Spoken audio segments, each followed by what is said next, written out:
ஒன்னாவது உன் கூட இருப்பேன்னு சொன்னார்.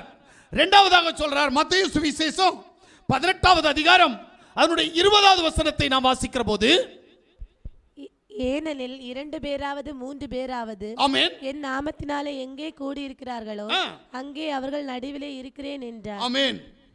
என் நாமத்தின் பேரால் எங்கே 2 பேராவது 3 பேராவது கூடி இருப்பீர்களோ அங்கே அவர்கள் நடுவிலே நான் இருப்பேன் என்று சொன்னார். எனக்கு இப்பதான் ஒரு டவுட் வந்துருச்சு. ஆண்டவரே, வருகிற 2024வது வருஷத்துல எங்க சபையில எப்படியாவது ஒரு 1000 விசுவாசியை தாரும் ஆண்டவரே.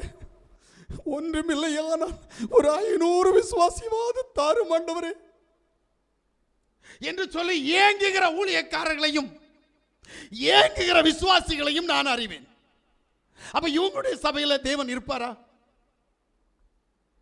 இந்த வசனம் ஒருவேளை அவங்க சொல்றது பொய்யா இருக்கும், இல்லை இந்த வசனம் அவங்களுக்கு பொய்யா இருக்கும். அல்லேலூயா. தேவன் சொல்லுகிறார், என்னுடைய நாமத்தின் பேரால் 2 பேராவது 3 பேராவது எங்கே கூடியிருந்து ஒருமனப்படுவீர்களோ அங்கே அவர்கள் மத்தியிலே நான் இருக்கிறேன். அப்ப இன்னைக்கு 100 பேர் இருக்கிற சபையில யார் இருப்பா? 500 பேர் இருக்கிற சபையில யார் இருப்பா? யோசிக்க வேண்டிய ஒரு விஷயம். அது உங்க பாடு, எனக்கு தெரியாது. அல்லேலூயா. அதுல ஒரு கேள்வியை மட்டும் வச்சிருவேன். 1000 பேர் இருக்கிற சபையில இல்ல 500 பேர் இருக்கிற சபையில ஊழியக்காரன் எத்தனை மணி நேரம் ஜெபிக்க வேண்டும்? 500 விசுவாசிகளுக்கு ஒரு தலைக்கு 5 நிமிஷம் ஜெபம் பண்ணா 500 விசுவாசிகளுக்கு எத்தனை மணி நேரம் ஜெபிக்கணும்? அவனுடைய நிலைநிற்புக்காக எவ்வளவு நேரம் ஜெபிக்கணும்? அவனுடைய குடும்பத்திற்காக எவ்வளவு நேரம் ஜெபிக்கணும்? அவனுடைய கையில் இருக்கிற ஊழியத்திற்காக எவ்வளவு நேரம் ஜெபிக்கணும்? இப்படி கணக்கு போட்டீங்கன்னா 24 மணி நேரம் பத்தாது. அல்லேலூயா. இதுக்கு மேல 500 விசுவாசி இருந்தா 500 பேருடைய பேரும் தெரியுமா? ஊழியக்காரனுக்கு தெரியுமாம்மா? தெரியவே தெரியாது. அப்ப என்னன்னு ஜெபம் பண்ணணும்? ஆண்டவரே, இன்னாருடைய வீட்டுக்கு பக்கத்து வீட்டில் இருக்கக்கூடிய அந்த சகோதரி இன்ன கலர் ட்ரெஸ் போட்டு வருவாளே அந்த சகோதரிக்காக நான் ஜெபிக்கிறேன். இதானே ஐயா சொல்லணும்.